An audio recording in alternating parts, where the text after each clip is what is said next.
السلام علیکم dear students, امید ہے آپ لوگ بخیریت ہوں گے اور اس چیپٹر کے حوالے سے مزید 4 یا 5 لیکچرز بنائے جائیں گے۔ اس لیکچر میں کمپلیٹ انٹروڈکشن اور اس میں استعمال ہونے والے پہلے میتھڈ پر ڈیٹیل ڈسکشن کریں گے۔ یہ topic examination point of view سے بہت اہم ہے، اس لیے اسے آخر تک ضرور توجہ سے دیکھیں اور سنیں، اور کامرس کے اسٹوڈنٹ ہونے کی حیثیت سے آپ لوگ اس بات سے بخوبی واقف ہوں گے کہ مینوفیکچرنگ کنسرنز میں یونٹس کو بنانے کے لیے مختلف اقسام کی مشینری کی مدد سے یونٹس پریپیئر کیے جاتے ہیں، اور اس تمام کام میں لیبرز یعنی مزدور اہم رول ادا کرتے ہیں۔ یہاں پر لیبر کاسٹنگ سے مراد لیبرز کو یعنی مزدوروں کو روزانہ کی بنیاد پر یا ہفتے وار کی بنیاد پر یا 15 دنوں کی بنیاد پر مزدوری کی رقم ادا کرنے کے لیے جو طریقہ کار استعمال کیے جاتے ہیں اسے لیبر کاسٹنگ کہا جاتا ہے۔ یہاں پر ایک امپورٹنٹ ٹرم استعمال ہو رہی ہے جسے اسٹینڈرڈ پروڈکشن کہا جاتا ہے۔ اس سے مراد مینوفیکچرنگ کنسرنز میں عام حالات کے اندر ایک ایسا مزدور جو کہ کام کرنے میں درمیانے درجے کی مہارت اور دلچسپی رکھنے والا ہو، وہ جتنا وقت ایک معیاری یونٹ بنانے میں لگاتا ہے یا صرف کرتا ہے اسے اسٹینڈرڈ پروڈکشن کہا جاتا ہے۔ مزدوروں کا یہ کام چھوٹے چھوٹے حصوں میں تقسیم ہوتا ہے، اس لیے عام طور پر اس طرح کے کاموں میں اسٹینڈرڈ پروڈکشن ٹائم سیکنڈز میں گیون ہوتا ہے۔ اب نیکسٹ ہم لیبر کاسٹنگ میں استعمال ہونے والے بیسک فارمولے سیکھیں گے۔ یہ پورے چیپٹر میں ایک ہی جیسے رہیں گے، یعنی یہ پورے چیپٹر کی بیس ہیں، اس لیے اس پورشن کو اچھے طریقے سے سمجھیں۔ سب سے پہلے ہم اسٹینڈرڈ پروڈکشن پر آر یا standard output per hour معلوم کریں گے۔ کیونکہ یہ پروڈکشن سیکنڈز میں ہوتی ہے، اس لیے 1 آر میں 3600 سیکنڈز ہوتے ہیں، وہ یہاں پر لکھیں گے اور اسے اسٹینڈرڈ پروڈکشن ٹائم جو کہ آپ کو سیکنڈز میں گیون ہوتا ہے اس پہ ڈیوائڈ کریں گے تو آپ کے پاس پر آر کی جو اسٹینڈرڈ پروڈکشن ہے وہ آئے گی۔ اس کے بعد اسٹینڈرڈ پروڈکشن جو آپ نے پر آر کی بیس پر معلوم کی ہے اسے number of working hours in a day میں آپ ملٹیپلائی کریں گے تو آپ کے پاس پورے دن کی اسٹینڈرڈ پروڈکشن آئے گی۔ اسی طرح جب ایک دن کی آپ کے پاس اسٹینڈرڈ پروڈکشن آ جائے گی تو اسے پورے ہفتے میں جو آورز ہوں گے اس سے ملٹیپلائی کریں گے تو آپ کے پاس ایک ویک کی اسٹینڈرڈ پروڈکشن آ جائے گی۔ بیسک فارمولا اسٹینڈرڈ پروڈکشن پر آ رہی ہے جس کی بنیاد پر ڈیلی اور ویکلی اسٹینڈرڈ پروڈکشن معلوم کی جاتی ہے۔ اس کے بعد پر پیس ریٹ معلوم کرنے کے لیے جو فارمولا ہوتا ہے اس میں پر آر ویجز کی جو اماؤنٹ ہوتی ہے اس سے آپ standard output per hour سے ڈیوائڈ کرتے ہیں تو آپ کے پاس پیس ریٹ آ جائے گا، اور اس کے بعد آخر میں اور اس کے بعد آرلی ٹائم الاؤڈ معلوم کرتے ہیں جو کہ کسی بھی قسم کے یونٹ کو بنانے کے لیے معلوم کیا جاتا ہے۔ اس میں یونٹس پروڈیوسڈ کو آپ standard output per hour سے ملٹیپلائی کریں گے اور اسے 3600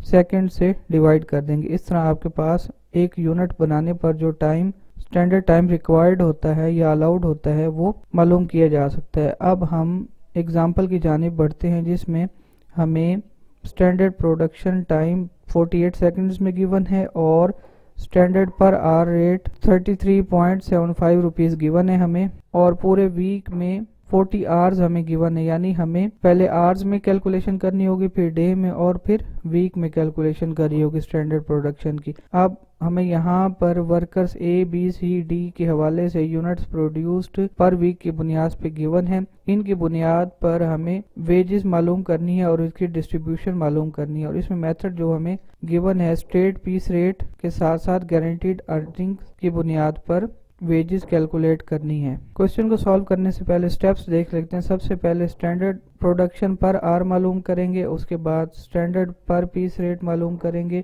اور standard output per week calculate کریں گے۔ جب یہ کیلکولیٹ ہو جائیں گے ہمارے پاس تو ویجز کے لیے ایک چھوٹی سی ٹیبل بنائیں گے۔ سب سے پہلے اسٹینڈرڈ پروڈکشن پر آر معلوم کرتے ہیں جو 3600 سیکنڈز ہیں، اسے اسٹینڈرڈ آؤٹ پٹ